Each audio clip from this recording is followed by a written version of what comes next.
آدم علیہ السلام کو پیدا کرنے کے بعد اللہ نے آدم علیہ السلام کو جنت میں رکھا. جنت میں. ہمارا اصلی گھر کہاں ہے؟ ہمارے باپ کا گھر جنت ہے. اصلی گھر وہی ہوتا ہے نا، باپ کا گھر. آدم علیہ السلام جنت میں تھے، لیکن ایک بے قراری تھی، اکیلے تھے. انسان اکیلا نہیں رہ سکتا، تو اللہ تعالیٰ نے ان کی بائیں پسلی سے ایک عورت پیدا کیا جو ہماری ماں ہے، حضرت حوا. آدم علیہ السلام جب انہیں دیکھتے ہیں حوا کو، جنت میں پیدا ہوئی عورت. عورت کہاں پیدا ہوئی ہے؟ جنت میں پیدا ہوئی ہے. جنت کی نعمتیں جتنی حسین ہیں، اسی لیے دنیا میں اسے حسن دیا گیا ہے. آدم علیہ السلام اس کی طرف بڑھنے لگے تو رب تعالیٰ نے فرمایا تمہارے لیے ابھی حلال نہیں، اس کا مہر دو. تو مہر دینا جنتی قانون ہے، یہ جنتی قانون. آدم علیہ السلام نے پوچھا مولا یہاں کیا مہر دوں؟ رب تعالیٰ نے فرمایا تمہاری اولاد میں اخیر زمانے میں میرا ایک محبوب نبی پیدا ہوگا، محمد صلی اللہ علیہ وسلم. زمین میں آسمانوں میں احمد، ان پر 20 بار درود بھیجو، تمہارا مہر ادا ہو جائے. آدم علیہ السلام کا مہر کیا تھا؟ درود مصطفیٰ. حضور اکرم صلی اللہ علیہ وسلم پر درود بھیجا. اب حضرت حوا اور آدم علیہ السلام ساتھ ساتھ رہ رہے تھے، اچھے خاصے رہ رہے تھے، لیکن ایک آرڈر تھا ان کو دونوں کو، لا تقربا هذه الشجرہ. ایک درخت کی طرف اللہ نے حکم فرمایا تھا اس کے قریب مت جانا. وہ درخت جنت میں ہے، لیکن اللہ کی حکمت منع کیا گیا تھا قریب مت جانا اس درخت کے. اگر جاؤ گے تو پھر غلط ہو جائے گا، غلط ہو جائے گا. تو وہ نہیں جاتے تھے. اب شیطان کا جو مقابلہ شروع ہوا انسان کو گمراہ کرنے کا، تو وہیں سے شروع ہوا. ابلیس جو ہے آسمانوں پر جاتا تھا اس وقت، اور فرشتوں کے بیچ اس کا آنا جانا سب لگا تھا. تو وہ جنت کے دروازے تک گیا اور دونوں کو بلا کر کے بات چیت کرنے لگا، ان کی تعریف کیا، کیا نعمتیں ہیں آپ کی، بہت خوبصورت زندگی ہے، لیکن مجھے اندیشہ ہے، ڈر ہے کہ آپ کو اللہ نکال نہ دے جنت سے. تو گھبرا گئے. کہا کیوں نکالے گا اللہ تعالیٰ؟ کہا اس لیے کہ وہ درخت جو ہے اسی کے اندر حکمت ہے، وہ جو کھا لے گا اس کا پھل وہ ہمیشہ جنت میں رہے گا، نہیں کھائیں گے تو نکلنا پڑ سکتا ہے. اس نے ایسی پٹی پڑھائی، یعنی جس کو کہتے ہیں گمراہ کرنے کے طریقوں کے ساتھ. آدم علیہ السلام کے پاس اس نے اس طرح کہا. آدم علیہ السلام پھر بھی منع کرتے رہے، نہیں میرے رب کا حکم ہے میں نہیں کھاؤں گا. لیکن بی بی حوا نے کہا آپ نہیں کھائیں گے، میں توڑ کے لاتی ہوں، میں توڑ کے لاتی ہوں، پھل کھا لیں گے دونوں. اللہ نے قریب جانے سے منع کیا، کھانے سے منع تھوڑی نہ کیا. یہ بھی شیطان کی دلیل تھی، شیطان کی دلیل. کچھ لوگوں کے پاس ابھی ایسی منطق ہوتی ہے، لفظوں کی منطق. یہ نہیں کہا، یہ نہیں کہا، مقصد کیا ہے اس کا وہ تو پتا ہے. تو حضرت حوا نے کہا میں توڑ کر کے لاتی ہوں. وہ توڑ کر کے لے بھی آئی. وہ کس چیز کا پھل تھا واللہ عالم. درخت سے پھل لے کر کے آئی. آدم علیہ السلام نے آدھا کھا لیا، وہ بھی آدھا کھا لی. جیسے کھائے ان کے کپڑے اتر گئے، جنت میں ہی سے لباس اتر گیا پورا. وہ گھبرائے بہت زیادہ. شیطان اپنا کام کر چکا تھا، وہ چلا گیا. تو وہاں تو درخت تھے جنت کے، ان درختوں سے انہوں نے پتے لیے اور اپنے جسم کو چھپایا. درختوں کے پتوں سے اپنے جسم کو چھپایا. اتنی ہی دیر گزری تھی، قہار و جبار خدا کا اعلان ہو گیا، اہبطوا منہا جمیعا، اس جنت سے تم سب کے سب نکل جاؤ، زمین میں جاؤ. اللہ کا حکم تھا. آدم علیہ السلام اور حضرت حوا ہی تھے، لیکن حکم جمع کے لیے سب کے سب نکل جاؤ.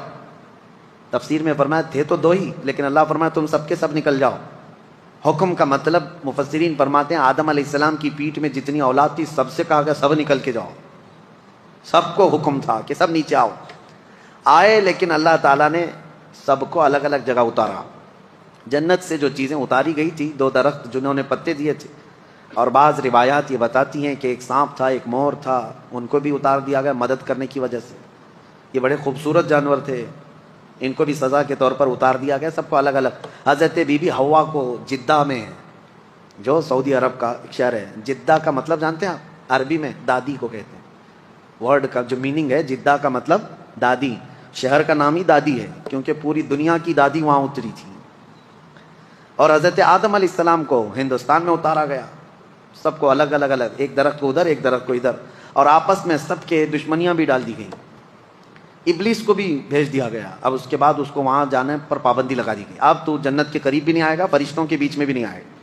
اب جب بھی وہ جانے کی کوشش کرتا ہے فرشتے اس سے مار کے بھیجتے ہیں. جو تارا ٹوٹنے کی جو چیزیں نظر آتی ہیں اس کو کہا گیا ہے یہ جو ستارہ ٹوٹنا شہاب ثاقب ہے، یہ فرشتوں کی مار ہے. جو شیطان اوپر جانے لگتا ہے تو اسے مار کے بھیجتے ہیں. کیوں جاتا ہے وہ بھی میں بتاؤں. وہ اپنے مریدوں کو کچھ خبریں لے کر آنے کے لیے جاتا ہے. اس کے جو بابا لوگ ہیں، جوتش لوگ ہیں، چٹی والے بھی ہیں، وہ ابلیس جاتا ہے، سن کر کے آتا ہے. فرشتوں کے درمیان بات چیت جو ہو رہی ہوتی ہے نا، اللہ کے احکام بندوں میں ابھی کیا کیا ہونے والا ہے، تو یہ جا کے چوری کرنے جاتا ہے. تو فرشتے وہاں سے مار کے بھیجتے ہیں، پھر بھی آدھا سن لیتا ہے اور آدھا اپنی طرف سے ملا کر کے جوتشوں کو بتاتا ہے، نجومیوں کو بتاتا ہے. اور جو سفلی لوگ ہیں، سفلی عمل کرتے ہیں، جو ابلیس کو راضی کرتے ہیں، سفلی، سلفی نہیں. سلفی ایک الگ چیز ہے، اہل حدیث حضرات اپنے آپ کو سلفی کہتے ہیں، میں سفلی بول رہا ہوں. ہاں، سب میں تھوڑا تھوڑا سا فرق ہے. تو سفلی جو شیطان کو راضی کرنے کے لیے گندی گندی چیزیں کرتے ہیں، ان کو لا کر کے خبریں دیتا ہے. تو ابلیس کا جانا آنا اس وقت سے بند کر دیا گیا تھا. اب آدم علیہ السلام اور حضرت حوا کی ملاقات نہیں ہوئی. کتنے سال تک؟ 350 سال تک. آدم علیہ السلام روتے رہے روتے رہے. سب سے زیادہ دنیا میں رونے والوں میں آدم علیہ السلام کا نام آتا ہے. سب سے زیادہ رونے والوں میں انبیاء میں حضرت آدم علیہ السلام، حضرت داؤد علیہ السلام. لیکن وہ اللہ کی یاد میں اور اپنی توبہ کے لیے روتے رہے. لیکن سارے نبیوں میں میرے مصطفیٰ کا رونا اور تھا. وہ کس لیے؟ وہ صرف اپنی غریب امت کے لیے.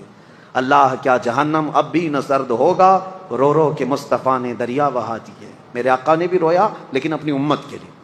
اب 350 سال کے بعد، اب میں اپنی بات سمیٹ رہا ہوں، 350 سال کے بعد آدم علیہ السلام کو ایک بات یاد آئی کہ جب ان کی روح ڈالی گئی تھی جسم میں، تو آنکھیں جیسے کھلی، آسمان کے ہر دروازے پر، جنت کی ہر دیوار پر انہوں نے ایک نام دیکھا تھا، لا الہ الا اللہ. حضور صلی اللہ علیہ وسلم کا نام وہاں پر احمد ہے. حضور کا نام اللہ کے نام کے ساتھ ہر جگہ انہوں نے دیکھا تھا. آدم علیہ السلام نے 350 سال کے بعد یوں عرض کیا، اے مولا، جو نام تجھے سب سے زیادہ پسند ہے، جس نام کو تو نے اپنے نام کے ساتھ رکھا ہے، اس کے وسیلے سے عرض کرتا ہوں میری توبہ قبول فرما. قرآن میں بھی رب تعالیٰ فرماتا ہے، فوراً اللہ نے جبرائیل امین کو بھیجا، ہے صفی اللہ کو حاجت رسول اللہ کی. وہ جہنم میں گیا جو ان سے مستغنی ہوا، میرے آقا سے جو دور ہوا، اعلیٰ حضرت فرماتے ہیں دوزخ میں جائے گا.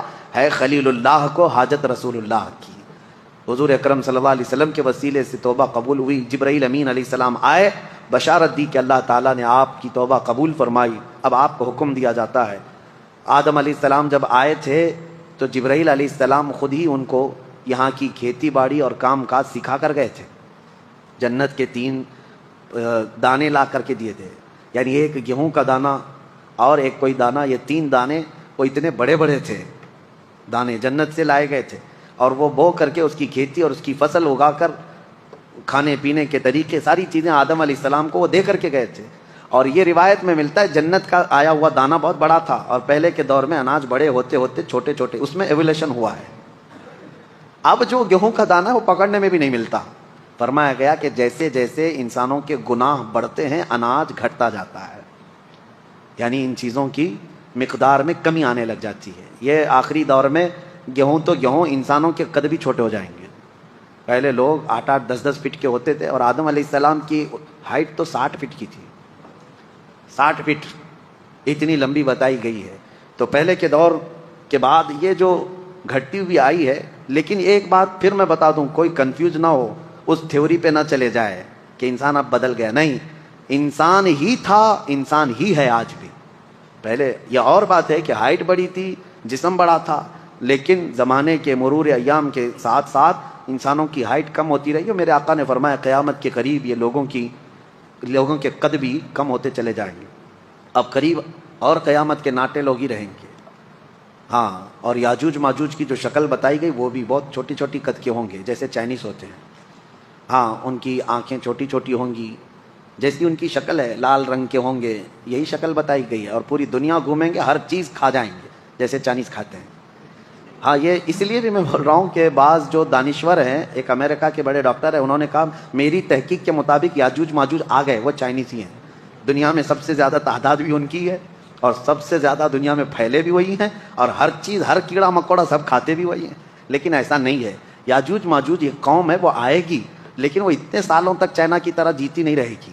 ہاں، وہ فساد مچائیں گے، لیکن چند دنوں کے بعد اللہ تعالیٰ ان کی گردن میں ایک کیڑا پیدا کرے گا، کوئی وائرس ہوگا اس زمانے کا، کوئی کورونا آئے گا، اور اس سے وہ ایک ساتھ پورے کے پورے ہلاک ہو جائیں گے۔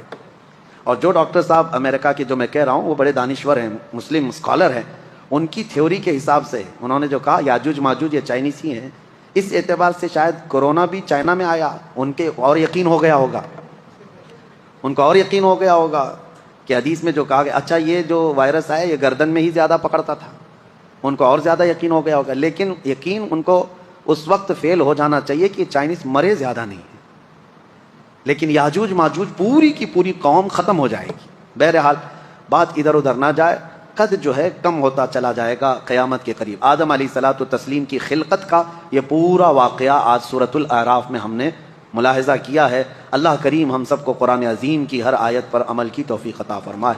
حکم یہ ہے اللہ تعالیٰ کا کہ یہ واقعہ بیان کیوں کیا گیا؟ اس لیے کہ اللہ فرماتا ہے کہ شیطان آج بھی ہے جو دور سے تمہیں دیکھ رہا ہے، کہیں جیسے تمہارے باپ اور تمہاری ماں کو اس نے جنت سے نکالا تھا، ایسے ہی دنیا میں تمہیں اللہ اس کی رسول کی رضا سے باہر نہ کر دے۔ تم ہمیشہ الرٹ رہو، اس کے کسی داؤ کو اپنے اوپر حاوی ہونے نہ دینا۔ ہمیشہ ایک بات یاد رکھنا، ہم جنت سے آئے تھے، ہم جنت میں ہی جائیں گے انشاءاللہ، اور ہمارا وہی وطن ہے۔ اسی کو شاعر نے کہا ہے کہ جب تو پیدا ہوا تھا تو روتا ہوا دنیا سے آیا تھا، کیوں؟ اس لیے کہ ہماری روحیں جنت میں تھی، اور جب اپنا اصلی گاؤں چھوٹتا ہے تو روتے ہوئے آتا ہے بچہ۔